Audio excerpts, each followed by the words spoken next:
देखिए, एक वस्तु पर 12% की छूट देने के पश्चात मनोज को 56% की हानि होती है। यदि इस वस्तु का क्रय मूल्य 250 रुपये है तो इस वस्तु का अंकित मूल्य क्या होगा? अंकित मूल्य नहीं दिया हुआ है, अंकित मूल्य को हम मान के चलेंगे, ठीक है। 100 अंकित मूल्य मतलब होता है मार्क प्राइस, क्रय मूल्य मतलब होता है क्या? कॉस्ट प्राइस, ठीक है। तो मार्क प्राइस को हम मान के चलते हैं 100 MP को हम मान लेते हैं 100 रुपया। इस पे क्या हो रहा है ना कि 12% का छूट दे रहा है, कहता है ना कि इतना का छूट देकर इतना में बेच दिए, ठीक है। तो SP कितना हो जाएगा? SP आपका कितना हो जाएगा भाई? SP जो है आपका कितना हो जाएगा? 88 हो जाएगा। 88 कैसे आया? देखिए, मार्क प्राइस दिया हुआ है 100, इस पर छूट दे रहा कितना? 12% का, तो 12/100, 100 कट जाएगा। मार्क प्राइस पे छूट दे रहा तो 100 में से 12 जाएगा तो कितना होगा? 88 रुपीज़ होगा। ये सब आपका रेशियो में चल रहा है, ठीक है, रेशियो में चल रहा है। आगे देखिए, आप इसको x मान लो, कोई दिक्कत नहीं है, ठीक है। 100x 88x बाद में काम देगा। फिर देखिए एक लाइन देते हैं, आगे कहता है मनोज को 56% का हानि होता है। अच्छा, हानि और प्रॉफिट किस पे होता है? हमेशा कॉस्ट प्राइस पे होता है। कॉस्ट प्राइस नहीं दिया हुआ है तो CP को हम क्या मान लेते हैं? CP को हम 100 मान लेते हैं, ठीक है।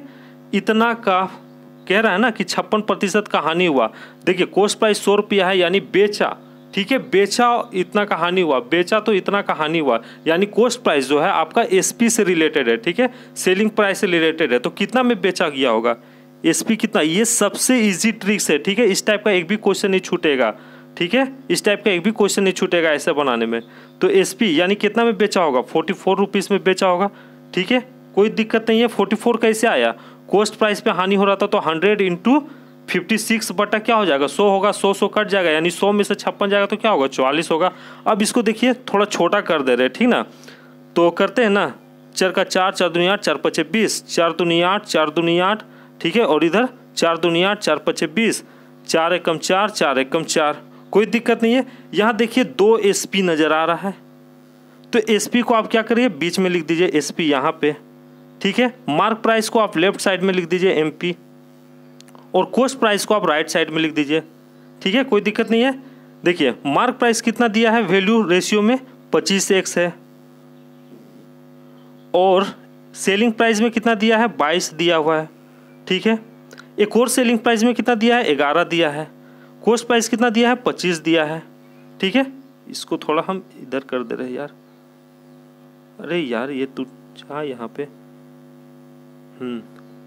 अब देखिए सॉल्व करते हैं। 25 को 11 से गुना करेंगे, 22 को 11 से करेंगे, और 22 को 25 से करेंगे। ये ट्रिकी है, ठीक है, इसमें डाटा आपका ज़्यादा है, सिर्फ परसेंटेज के कारण आपका डाटा ज़्यादा हो गया, मतलब थोड़ा ये हार्ड टाइप का हो गया। 56% बोला इसलिए, 10 20 बोलता, 5 बोलता तो ईजी से बनता। देखिए 25 गुने 11 करेंगे तो कितना होगा? 275 हो जाएगा, 275x। 22 गुने 11 करेंगे तो कितना होगा? 242x हो जाएगा, ठीक है। 25 गुने 22 करेंगे तो कितना होगा? 550x हो जाएगा, ठीक है, कोई दिक्कत नहीं। कहता है कि उस वस्तु का क्रय मूल्य 250 रुपया, कॉस्ट प्राइस 250 रुपया दिया है, और कॉस्ट प्राइस आपका रेशियो में कितना दिया है? 550 रुपया दिया है। तो ये इसके बराबर हो गया, 250 के बराबर हो गया, ठीक है। जो 550x है वो 250 के बराबर हो गया, यानी x का वैल्यू कितना निकल के आएगा भाई? तो 250 बटा 550, ठीक है। आपसे क्या पूछता है कि बताओ भाई अंकित मूल्य क्या होगा उस वस्तु का, मतलब कि मार्क प्राइस क्या होगा। मार्क प्राइस का आपका रेशियो दिया है 275x, तो पुट कर दीजिए ना, x का वैल्यू आपका कितना निकल के आया? 250 बटा 550 आया, और ठीक है, मार्क प्राइस का क्या दिया है? वैल्यू x में 275 दिया है, तो इसमें पुट कर दीजिए तो क्या हो जाएगा? 275 गुने कितना है? 250 बटा 550, 0 0 कट जाएगा, ठीक है। 11 पचे 55, 11 दूनी 22, 11 पचे 55 कट गया, ठीक। और काटे इधर कितना है? 25 गुने 25 है ना, नीचे 5 है, और काटिए, पचे 25, यानी 25 पचे कितना हो जाता है? 125 रुपया, यानी मार्क प्राइस जो है 125 रुपया है, ठीक है, इजी है। ओके ओके ओके, आगे देखिए, अभी बहुत क्वेश्चन देखिए 25,000 रुपया को 2 भाग में साधारण ब्याज पर निवेश किया गया। एक भाग को 12% प्रति वर्ष के दर पर निवेश किया गया तथा दूसरे भाग को 18% प्रति वर्ष के दर पर निवेश किया गया।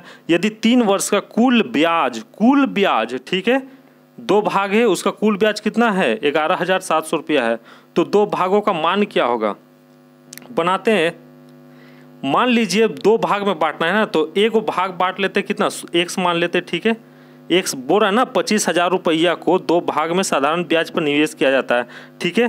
तो एक को हम x मान लेते हैं, गुणने कितने साल के लिए, 3 साल के लिए, कितने प्रतिशत पे, 12% पे बटा 100 होता है, वही होता है ना। ऐसा इक्वल टू क्या होता है, P into R into T बटा 100 होता है, प्लस अब इसको बांटते हैं, इसको बांट रहे हैं 2500 रुपया को 2 भाग में बांट रहे हैं, तो कितना हो जाएगा 25,000 माइनस x बटा क्या हो जाएगा 100 तो होगा ही भाई, क्योंकि प्रतिशत दिया है ना, इसका भी 18% दिया है, इंटू टाइम कितना है 3 साल, इसका भी सेम ईयर है, इंटू 18% है तो 18/100, कोई दिक्कत नहीं है। और ये सबका टोटल कितना दिया है 11,700 रुपया दिया है, ठीक है। एक और जीरो है। अब देखिए ये जो 100 का है एलसीएम लेंगे तो क्या आएगा 100 ही आएगा, तो 100 को इक्वल टू के पार पहले भेज दीजिए तो कितना हो जाएगा 1 क्या हो गया 1170000, ठीक है, कोई दिक्कत नहीं है। इक्वल टू अब इसको सॉल्व करते हैं, 12 को 12 24 12 36 36x हो जाएगा, कितना हो जाएगा 36x इधर हो गया, प्लस 18 तिया कितना होता है 18 तिया 54 होता है, ठीक है। 18 तिया कितना होता है 18 तिया आपका कितना होता है 54 होता है, ठीक है। 18 तिया कितना होता है 54 होता है। तो देखिए करते हैं, इधर कितना हो जाएगा पहले 18 तिया 54x हो जाएगा, माइनस बड़ा दिक्कत है यार 54x हो जाएगा, ठीक है। अब 25,000 को 54 से गुना कीजिए तो कितना आएगा, तो देखिए 25,000 को 54 से गुना कीजिएगा तो आपका आएगा 135 और के को जीरो है 3 को जीरो है तो बैठा दीजिए और एक और जीरो बैठेगा, ठीक है, कोई दिक्कत नहीं है। 25 गुने 54 कीजिएगा तो कितना आएगा, इकाई दहाई सैकड़ा 1000 10,000 लाख 10 लाख 13,50,000 रुपया, कोई दिक्कत नहीं है। अब 54 में से 36 जाएगा तो कितना होगा, अब भी नहीं करना है भाई, अच्छा पहले कर ही लेते। 54 में से 36 जाएगा तो क्या होगा -18x होगा। अब ये प्लस में है 13,50,000 रुपया, ये इक्वल टू के बाहर जाएगा तो 11,70,000 में क्या हो जाएगा माइनस हो जाएगा, तो कितना होगा -18,000 आएगा, ठीक है। कितना आएगा -18,000 आएगा, यानी x का वैल्यू कितना निकल के आएगा, माइनस माइनस कट जाएगा तो x का वैल्यू कितना निकल के आएगा 1,000 निकल के आएगा, यानी 1/1000 निकला। दूसरा भाग कैसे निकलेगा, 25,000 में से x माइनस कीजिएगा तो कितना आएगा, दूसरा भाग का कितना आ जाएगा, सेकेंड भाग का कितना आ जाएगा, सेकेंड भाग का आपका जो रुपया आएगा वो 15,000 रुपया आएगा, ठीक है। ये आपका करेक्ट आंसर है। देखिए एक 640 मीटर लंबी रेलगाड़ी विपरीत दिशा में चल रहे एक पुरुष को 10 सेकेंड में क्या करता है, पार करता है, ठीक है। यदि रेलगाड़ी की गति पुरुष की गति की 3 गुना है तो रेलगाड़ी की गति क्या होगा, ठीक है। मान लीजिए रेलगाड़ी की गति कितना है, ट्रेन की गति कितना है, स्पीड कितना है, ट्रेन का स्पीड कितना दिया हुआ है 3x है, और आदमी का स्पीड कितना है, मैन का स्पीड कितना है, ms लिख दे रहे हैं, ms धोनी नहीं, मैन का स्पीड कितना है x है, ठीक है, कोई दिक्कत नहीं है। ऑपोजिट डायरेक्शन में आपका डिस्टेंस कितना, सबको पता है डिस्टेंस इक्वल टू क्या होता है, स्पीड इंटू टाइम होता है। तो डिस्टेंस कितना दिया है 640 मीटर दिया है, इक्वल टू स्पीड क्या होता है भाई प्लस हो जाता है। स्पीड क्या होता है, ऑपोजिट डायरेक्शन में क्या होता है, ट्रेन इधर से जा रही है और एक आदमी उधर से आ रहा है, ठीक है, तो क्या हो जाता है स्पीड हमेशा प्लस हो जाता है, तो 3x + x हो गया, इंटू टाइम हो जाएगा, 10 सेकेंड में पार कर रहा है, कोई दिक्कत नहीं है यहाँ तक। तो इधर कितना हो जाएगा 10 या 30x हो जाएगा और इधर कितना हो जाएगा 10x हो जाएगा, यानी कितना हो जाएगा आपका टोटल हो जाएगा 40x, और ये साइड कितना है 640 है, तो x का वैल्यू कितना निकल के आएगा भाई, x का वैल्यू आपका निकल के आएगा 16, x का वैल्यू कितना निकल के आएगा 16 निकल के आएगा, ठीक है। अब आपसे जो पूछ रहा है बनाइए, जो पूछ रहा है बनाइए। पूछ रहा है रेलगाड़ी का गति क्या होगा, स्पीड क्या होगा, रेलगाड़ी का स्पीड क्या होगा, रेलगाड़ी का स्पीड क्या था 3x था, तो 16 तिया कितना होता है, 16 तिया आपका कितना होता है 48 होता है, ठीक है 48 होता है। 16 तिया कितना होता है 48 होता है, यानी 48 मीटर पर सेकेंड हुआ। ठीक है 48 मीटर पर सेकेंड। आपसे पूछ रहा है आंसर में किलोमीटर पर आवर में, बता भाई किलोमीटर पर आवर में। ठीक है तो 48 गुने 18/5 कर दीजिए। अब इसको आप सॉल्व कीजिएगा तो आपका 172.8 किलोमीटर पर आवर आंसर आएगा। ओके नेक्स्ट, ए एक कार्य को प्रतिदिन 5 घंटे कार्य करते हुए 8 दिन में पूरा कर लेता है। बी उसी कार्य को प्रतिदिन 4 घंटे कार्य करते हुए 15 दिन में पूरा कर लेता है। यदि वह प्रतिदिन 6 घंटा साथ में कार्य करे तो कार्य कितना दिन में हो जाएगा। तो इसको बनाते हैं इजी तरीका से। ए जो है 5 घंटे प्रतिदिन काम करता है 8 दिन तक। ठीक है तो कितना काम कर लेगा 8 × 40 काम कर लेगा। ठीक है बी जो है 4 घंटे प्रतिदिन काम करता है 15 दिन तक, तो कितना काम कर लेगा 4 × 15, 15 चौके कितना होता है 60 काम कर लेगा। अब हमको टोटल वर्क निकालना होगा, तब ए बी का एफिशिएंसी निकलेगा। ठीक है तो टोटल वर्क निकालने के लिए क्या करते हैं 40 और 60 का एलसीएम ले लेते हैं। तो दोनों का एलसीएम लीजिएगा तो कितना आएगा 4 का 4, 4 दूनी 4, 12, 120 आएगा। ये आपका टोटल वर्क है। ठीक है टोटल वर्क है। एफिशिएंसी कैसे निकलेगा तो डिवाइड मारिए 120 को 40 से डिवाइड मारिए तो ए का एफिशिएंसी निकल जाएगा। तो 4 × 12, ए का एफिशिएंसी कितना निकला 3, यानी 1 दिन का काम निकला। दूसरा वाला का एफिशिएंसी कितना निकलेगा 0 0 कट जाएगा 6 का 6 12। दूसरा वाला का एफिशिएंसी निकला कितना 2 निकला। ठीक है ए का 3, दूसरा वाला का 2, 1 दिन का काम है। अब आगे क्या कहता है कि यदि वह प्रतिदिन 6 घंटा साथ कार्य करता हो तो कार्य कितना दिन में कंप्लीट हो जाएगा, यानी 112 जो वर्क है कितना दिन में हो जाएगा। ठीक है तो दोनों जो है एफिशिएंसी से 6 घंटा तक काम करेगा। ठीक है तो एक का 2 है तो कितना हो गया 5 हो गया। ठीक है 5 वर्क जो है 6 घंटा के हिसाब से काम करेगा तो कितना कर लेगा 6 का 6 12, 6 × 18, 1 घंटे में कितना कर लेगा 1 दिन में, यार 1 घंटे में नहीं 1 दिन में कितना कर लेगा 6 का 6 12, 6 × 18, 6 × 24, 6 × 25, 30 वर्क कर लेगा। ठीक है 5 × मतलब 5 की एफिशिएंसी से 6 घंटे में कितना काम कर लेगा 30 काम कर लेगा 1 दिन में। अब 120 काम को करने में उसे कितना दिन लग जाएगा 120 काम को करने में उसे कितना दिन लग जाएगा। तो सिंपल है 120/30 कर दीजिए, 0 0 कट गया, 3 4 12, 4 दिन लग जाएगा। इजी था, अभी खत्म। देखिए एक व्यक्ति दिल्ली से आगरा 120 किलोमीटर प्रति घंटे की गति से जाता है। वह आगरे से दिल्ली 1 किलोमीटर प्रति घंटे की गति से वापस आता है। जाता है वापस आता है, इसका एक फॉर्मूला होता है। यदि उसकी औसत गति एवरेज स्पीड दिया है 1200/17 किलोमीटर पर आवर है तो एक्स का मान क्या होगा। तो देखिए एवरेज स्पीड कैसे निकलता है, जाने का और आने का एवरेज स्पीड जो है वो कैसे निकलता है 2 × speed 1 × speed 2 speed 1 plus speed 2 होता है। ठीक है स्पीड 1 कितना दिया है 120 दिया है, स्पीड 2 कितना दिया है x दिया है। ठीक है बटा 120 प्लस x हो जाएगा, कोई दिक्कत नहीं है। अब देखिए एवरेज स्पीड कितना दे रखा है इसका 1200/17 दिया है। ठीक है 1200/17 दिया है, तो करते हैं ना,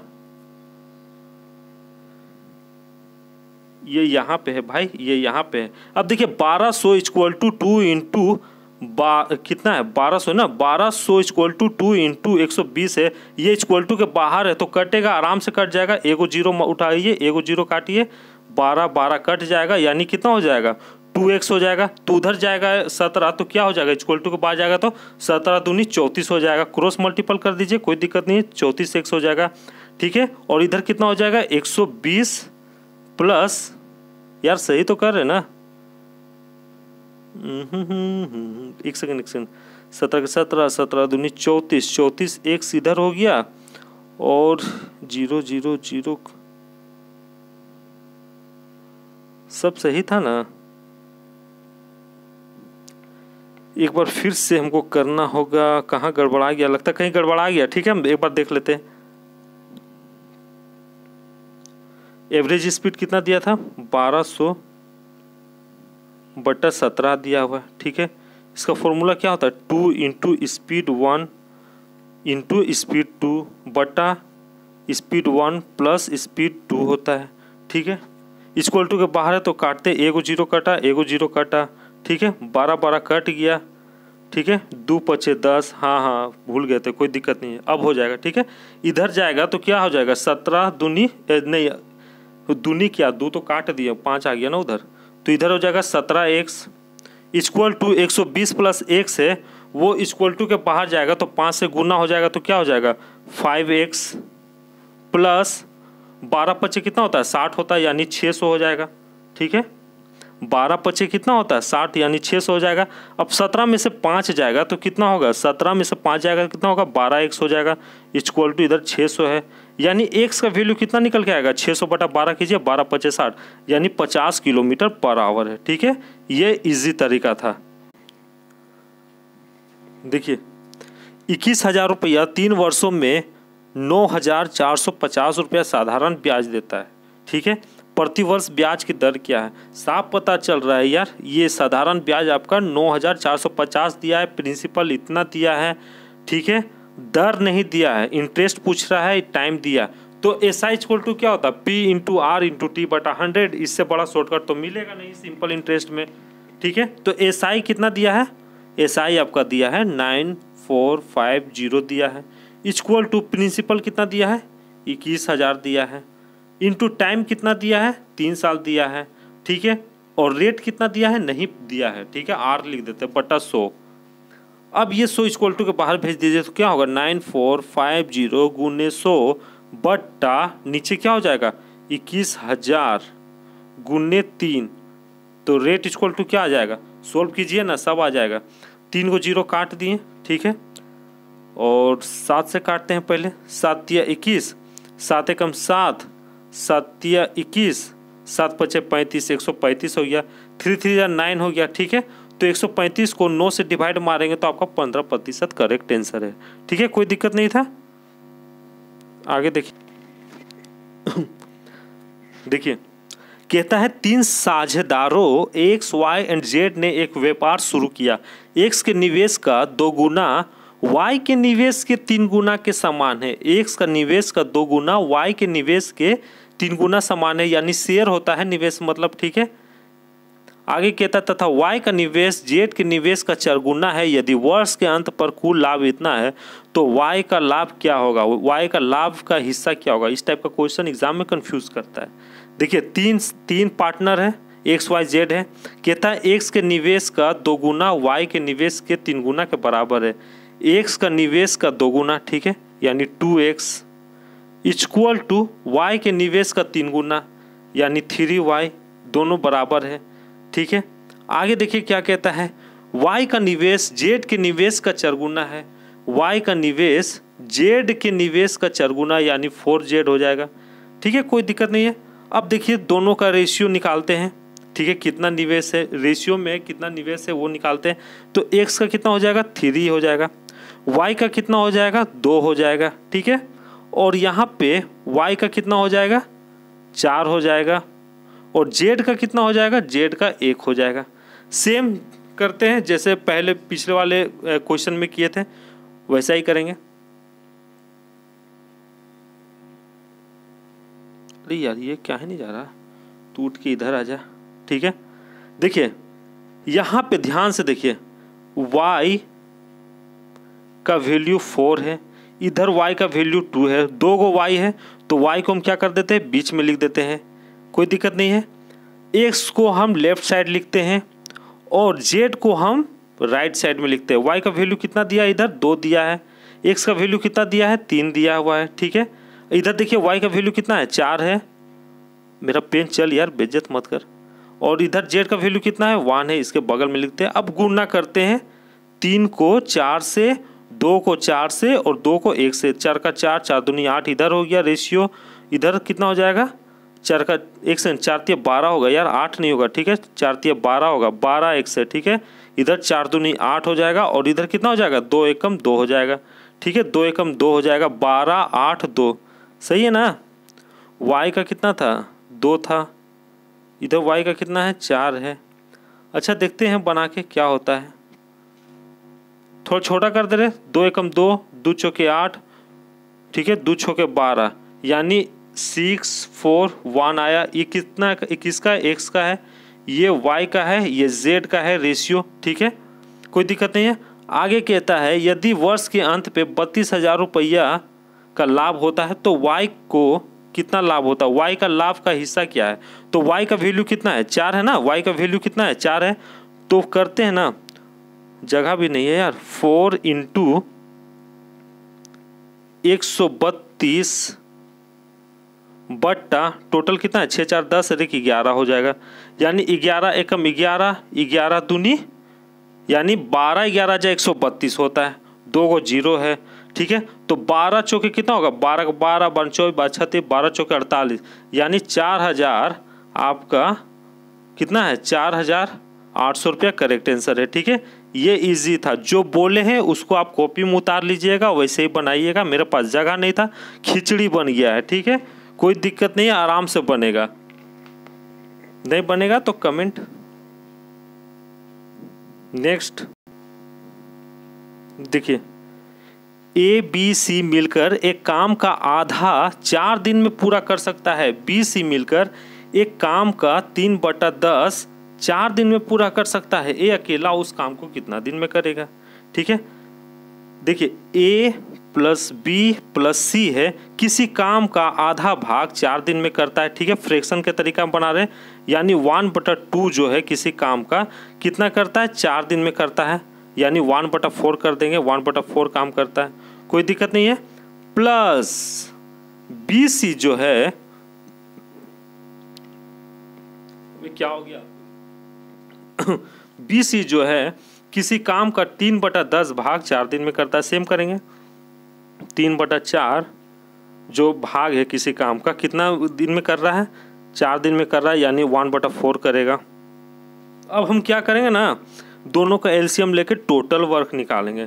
तो इधर कितना हो गया 4 दूनी 8, इधर कितना होगा 4 4 16 हो जाएगा, ठीक है। इधर हो जाएगा 4 दूनी 8, इधर हो जाएगा 4 4 16, यानी 16 और 8 का एलसीएम लीजिएगा तो क्या आएगा, 16 और 8 का एलसीएम लीजिएगा तो क्या आएगा 16 ही होगा, ठीक है।